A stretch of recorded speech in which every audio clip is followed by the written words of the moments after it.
Welcome back to Power Lunch. For the past 15 years, Amazon's AWS has been the undisputed leader in the cloud space, now making up for about a third of the total market.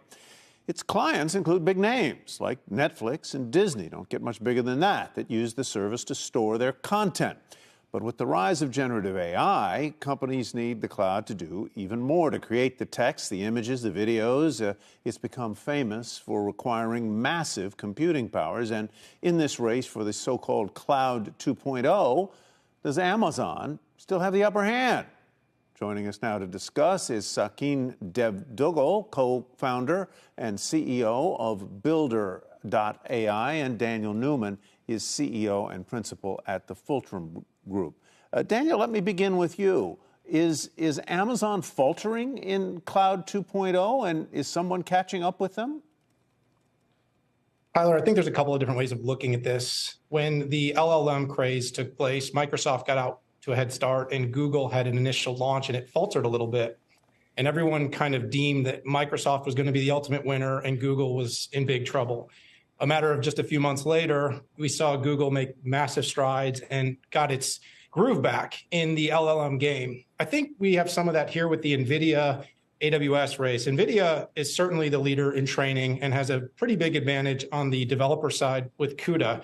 But AWS has a massive advantage in terms of data under management, the number of enterprises depending on its workloads already building on it. And I don't necessarily seeing them falling off, but I do think we're seeing signs of competition that should make the next wave of innovation more interesting.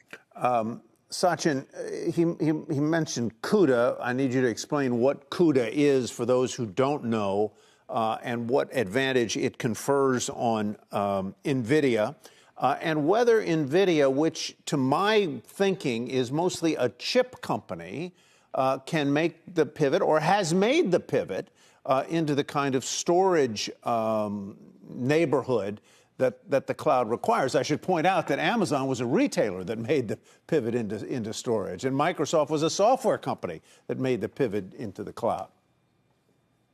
So, I think they're obviously, starting with the initial question, CUDA is an architecture type, compute unified device architecture, and really think about it as a different way of building a GPU. And GPUs are what a lot of the generative technology is running on these days.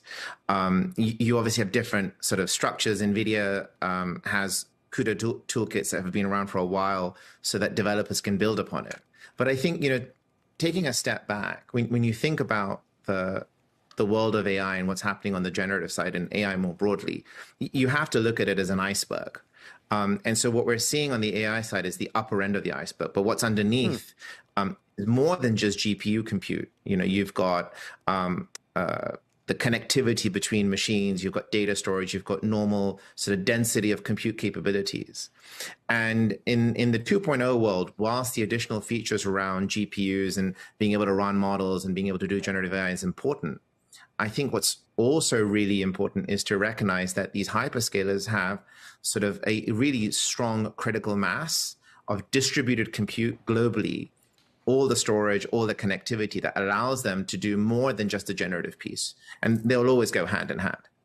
Sachin, it's interesting because, as Tyler was saying, the companies that came to the rise of the cloud kind of did so backwards or by accident or then hurrying to catch up. A lot of people think startups, I ask you because you have, sort of one of them, but that they can't really try to own Cloud 2.0, even if they see the opportunity, because the incumbents are simply too big, too acquisitive, too innovative, if you will, and can too easily just maintain their leadership instead of ceding it to new players.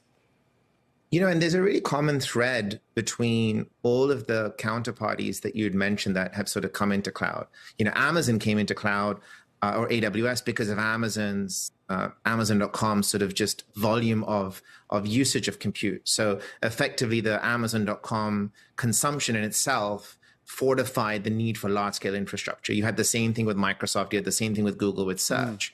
And so for them to allow then excess capacity to, what started off as excess capacity to be sold, made a lot of sense. So as new folks are coming in to build that volume of demand, and then the distributed infrastructure you need for cloud to be really prevalent globally, it's not a short order, and it's a really expensive exercise. And I know Nvidia has its own sort of cloud environment specifically designed for the upper end enterprise.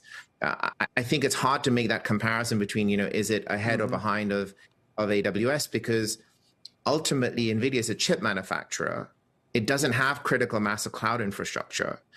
It's obviously opening up cloud infrastructure for very specialized use cases, but that's a very different route to how all the others got into the space.